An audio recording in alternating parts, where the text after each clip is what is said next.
Shana Tova.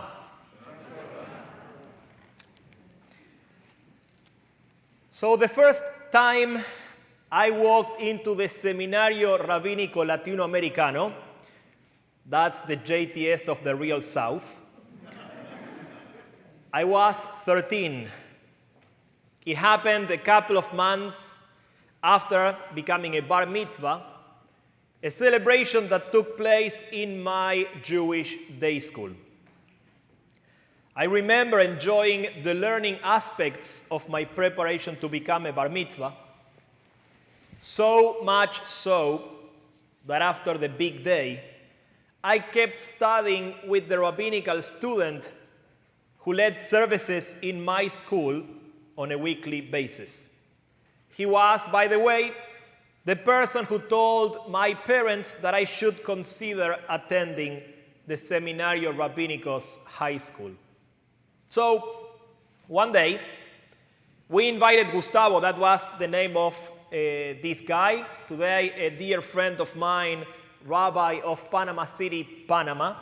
So we invited him to come home. I remember that as we were riding the elevator, he asked me what we were having for lunch. Milanesas, I replied. Now, for those of you who don't know, milanesas are a typical Argentine dish, which is a meat schnitzel of sorts. Really, really, really good. Spectacular. Are they kosher? He asked. And to that question, I answered with the snobbery that only a 13-year-old can gather. And I said, are you really telling me that you follow those meaningless laws? He not only said yes, but he refused to eat the outstanding milanesas that my abuela, my grandmother of blessed memory, had prepared for the occasion, which was both mind-blowing and a real shanda. You don't say no to my grandma's milanesas. What's going on? Needless to say, I began eating kosher that very same day. So talk to me about the trauma of a lifetime. Now, circling back to my first days attending the seminario, I was a young teenager with little exposure to what conservative Judaism was all about. But at least I was keeping kosher. So I did what every snobbish but nerdy kind of kid would do. I bought a book about kashrut to learn more about it. So it was the Spanish translation of a book written in English here in the late 50s. And to be honest with you, I don't remember much of the book, with one exception. I still remember the story that was told at the very beginning of the book. It is a bit of an old story, and some of you may know it, but let me share it nevertheless. This is the story of a brand new rabbi who, upon coming to a new congregation, was taken aside by the president of the shul, and in a friendly manner, he was advised not to talk about certain topics from the pulpit. You know the story, right? No? Yes. So, he was not supposed to talk about Hebrew schools because the children had to take music and dancing lessons, and they needed the afternoons for play and for other obligations. He couldn't talk about Shabbat either, because in America, one is compelled to work on Saturdays to make a living. And he shouldn't talk about kashrut, because it was only an ancient health measure completely out of place in contemporary American life. Facing this surprising advice, the brand new young rabbi looked at the shul's president and asked him with a measure of anxiety, if I cannot talk about Hebrew schools, about Shabbat, about Kashrut, what should I talk about? To which the lay leader replied with mild astonishment, that is not a problem, Rabbi. Just talk to them about Judaism. I have always found this story fascinating. You have to have some chutzpah to begin a book with a story like that. In any case, today I am planning on embracing the story's advice, and I will even take it a step further. So today, in order to speak about Judaism, I'll actually spend some minutes sharing with you some thoughts about Coach Ted Lasso. Oh yes. So, for those of you who have never heard about this guy, Ted Lasso is a fictional character from a TV show that is currently on its second season. I don't want to spoil any of the show to you or for you. So let me say that basically, the premise of the series is that Ted Lasso is a small-time football coach who is hired to coach a professional soccer team in England, despite having no experience with the game whatsoever. Now, it would be so easy for me to say that the reason that I have chosen to talk about Ted Lasso today is related to the fact that it shows that there is some hope for Americans to finally transition from what most of you call football to what I and basically everyone else in the world call football. But I won't do that because as a new American myself, I want to behave, even if I want also to believe. The reason I wanted to speak with you about this show is because it presents us with an opportunity to think about what has to remain steady when everything else is turning upside down. If you know anything about American football and real football, then you know that these two sports don't have much in common. So with that in mind, one of the fundamental questions that is triggered by the show is connected to what type of skills are needed if Ted Lasso doesn't want to end his coaching career in a complete and utmost failure. That very same question might be asked, or should be asked, regarding the best ways to sustain a meaningful conservative Judaism in these challenging times.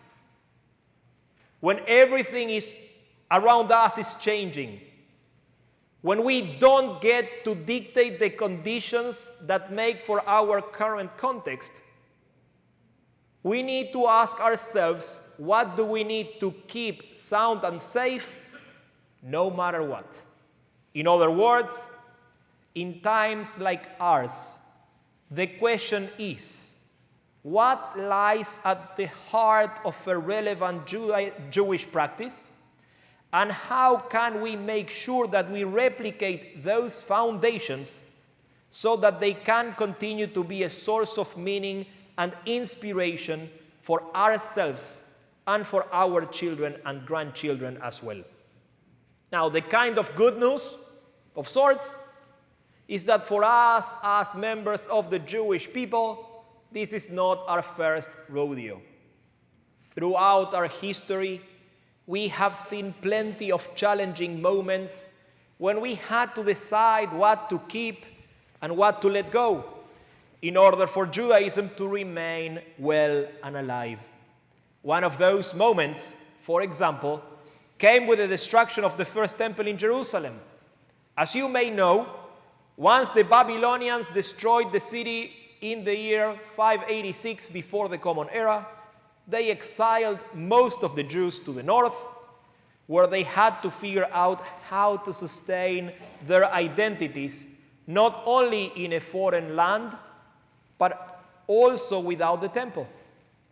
Those were not easy times. But the Jewish community was able to hang in there. When 50 years later, the Persians ousted the Babylonians, they allowed the Jews to go back to their ancient land and to build their glorious sanctuary.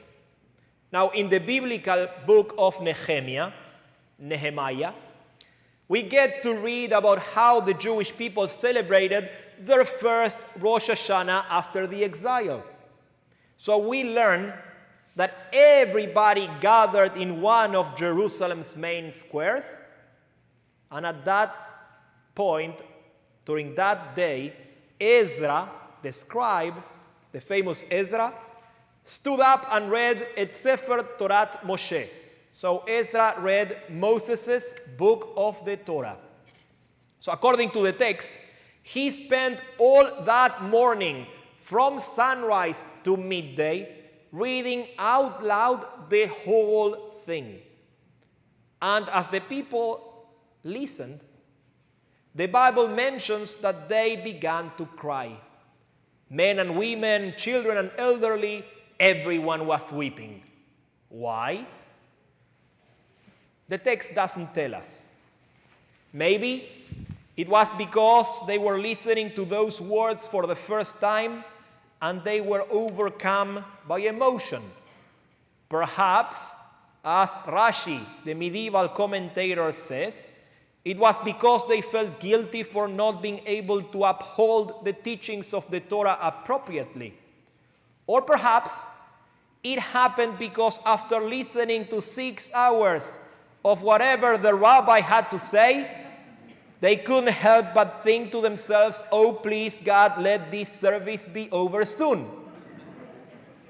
So if you are crying now after like an hour and 15 minutes, you are spoiled. Just know that. In any case, we don't know why these people were crying.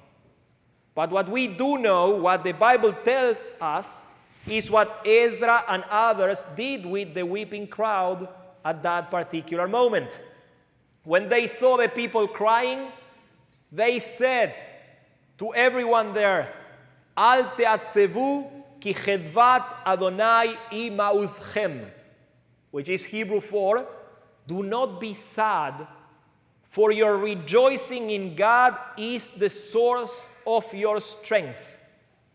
So if you want to know one of the secret ingredients for Jewish survival, here it is: joy.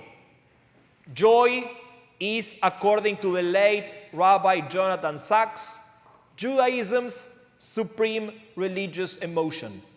It is an emotion connected to a sense of wonder, appreciation, and love. Different from happiness, joy is something that we have to share with others. It is a communal emotion, something that can only be created when we are together. Joy is the fuel that we need when feeling sad, frustrated, or disappointed. And joy, according to, for example, Rabbi Nachman Mibretzlav, joy has the potential to become the backbone, the foundation of our strength. In that spirit, I believe that conservative Judaism at its best should be about creating shared moments of communal joy. Our synagogue should be able to become a hub for wonder, fostering moments in which we can develop a sense of appreciation for the good things we have in life. At the same time, our congregation should offer a warm hug to those who are struggling, assuring them that they are not alone and that we are here to help them as they weather their own storms.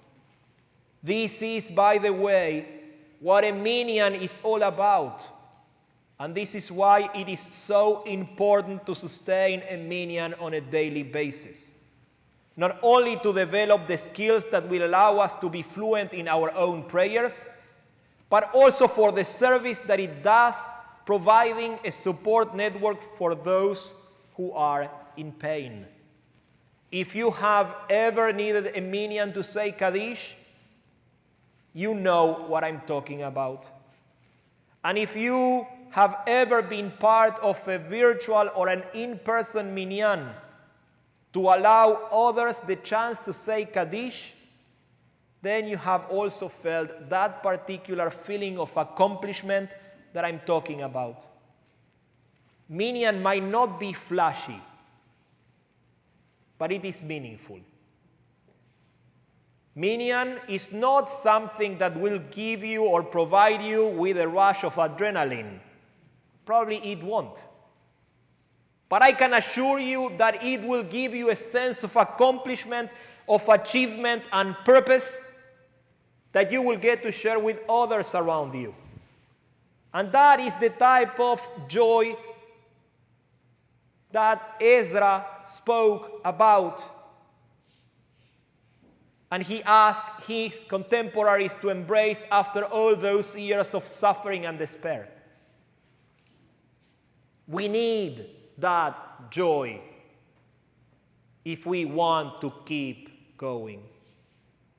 Now, joy is a fundamental ingredient for the development of a sustainable conservative Judaism, but by itself, joy is not enough.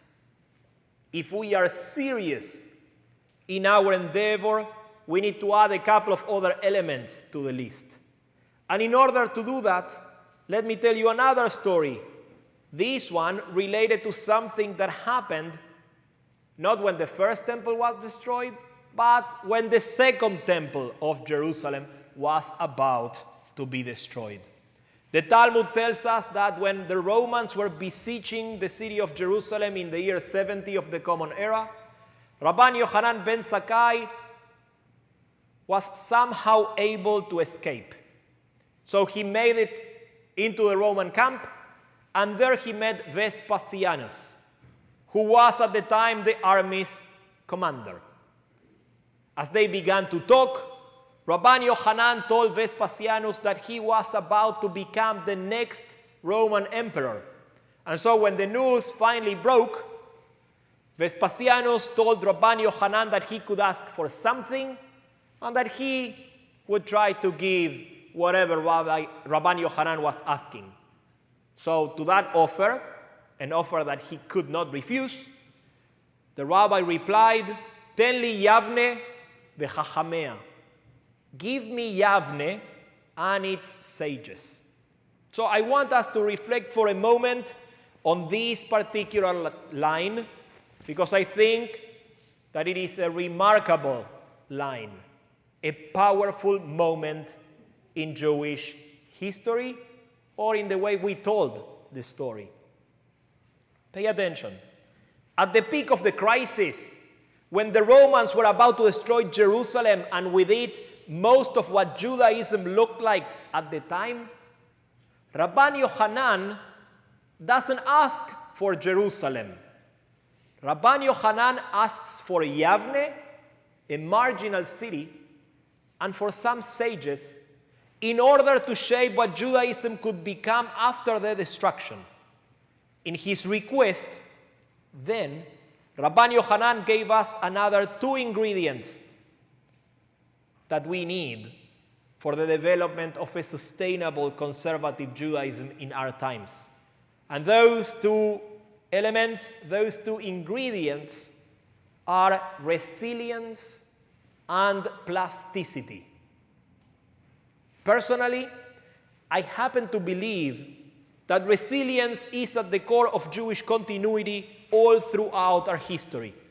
If we were able to survive, that happened because we are first and foremost a resilient people. Don't forget that. We are a resilient people. So many times we were on the brink of extinction, and yet we have endured. We were able to dig deeper and to find the spiritual resources that we need to keep on going. Rabban Yochanan is but one example of that resilient spirit, a leader with a clear vision that was committed to seeing beyond the catastrophe into the realm of what was possible if we were willing not only to dream about it, but to make it happen. And that is where resilience meets the idea of plasticity. If Judaism was able to remain a relevant force for kindness and goodness in this world, that happened because we were able to adapt and change, to evolve and adjust to what was going on all around us. 2,000 years ago, Rabbi Yochanan understood that in order to thrive, Judaism has to invest in both the creation of sacred places, but even more than that, in the development of sacred ideas and practices. Rabbi Yochanan was part of a generation that realized that the software that we develop is way more important than the hardware that we have.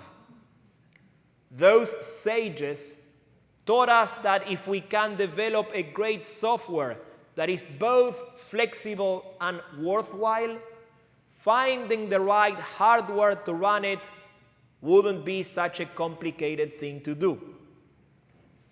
So, thinking about an elastic Judaism also explains why conservative Judaism should be the contemporary Jewish trend that is theoretically the best suited to answer the challenges of our own times. On the one hand, if you lack plasticity in your practice, if you are too rigid and completely uncomfortable with change, sooner or later you will break. A Judaism that remains always the same, that doesn't move, that doesn't change, risks calcification. A Judaism that is so static eventually becomes a beautiful fossil. And you know what? People love visiting museums and learning about fossils.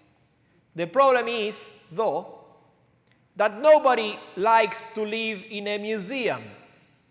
Well, maybe unless you are Adam Sandler. No, Ben Stiller. Yeah, there you go. But outside of him, nobody likes to live in a museum, and we can't afford to let that happen to our Judaism. Without a degree of flexibility, without any room for a meaningful transformation, it is very hard to adapt to these troubling times. Now, on the other hand, too much plasticity doesn't work either. Have you ever tried to do something with a rubber band that has lost its ability to retract? Plasticity only works when an organism can adapt to several different circumstances, whether that requires some loosening or whether that requires some tightening. If by plasticity you only refer to your ability to relax, then you really don't know how plasticity actually works. Consequently, Judaism won't be able to be a source of meaning if it is too relaxed. You can learn this even from watching the first episode of Ted Lasso, by the way. Because if you go and watch it, you will see that Ted Lasso, says in that episode, taking on a challenge is a lot like riding a horse, isn't it? If you are comfortable while you are doing it, you are probably doing it wrong. And that's the end of the quote. The challenge then is to develop an open source Judaism that can be both downloaded and upgraded by our families, no matter where they are. A Judaism that will instill the love for one another, a deep respect for the earth, and a genuine compassion for those who are suffering and in pain. It will be a practice that will strengthen our particular identities as American Jews, a type of software that will have the value of tzedakah at its core, and that at the same time will invite people to develop ways so that they can bring and connect with ideas like Shabbat and Kashrut not only here at Shul, but also in their homes. This type of Judaism will promote lifelong learning. So kids go to Beit Miriam for kids, and adults go to Beit Miriam for adults. And this type of Judaism will be deeply connected to the state of Israel as well. This will be the kind of Judaism that will allow us to grow as we are pushed slightly out of our comfort zones, a little bit at a time, every single day of our lives. Since this is an open source type of software, individuals, couples, families, everyone will be entrusted to make their own tweaks, adopting and adapting from the huge range of practices that Judaism has to offer us.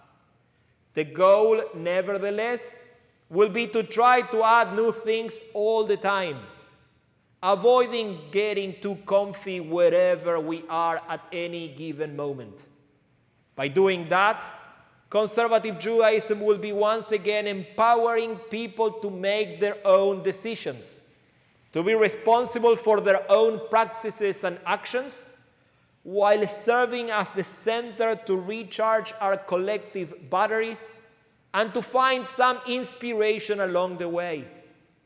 Under this model, the synagogue will become the sacred place uniting all the nodes, allowing us the opportunity to share our personal experiences with one another, but also to shape a common, joyful practice that will remind us that we are not alone in this, and that only by sticking together we will be able to provide Judaism with the stamina that it needs to be a source of blessings in this world.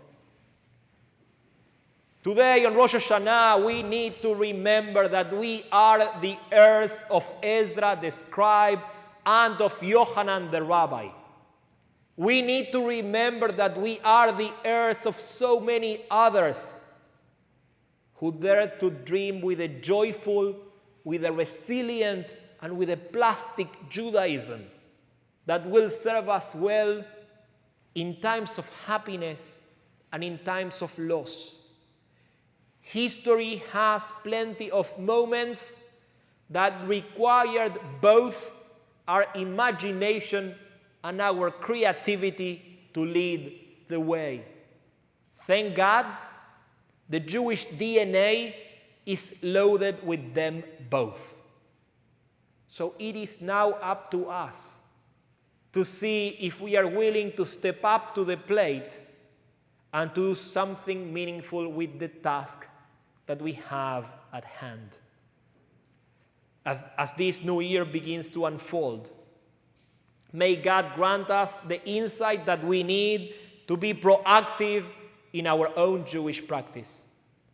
May God inspire us as we continue to develop the type of conservative Judaism that truly resonates with our souls, the type of Judaism that we want to see here happening in Music City, Tennessee.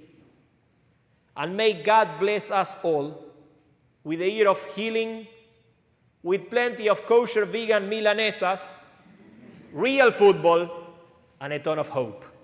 Shana Tova.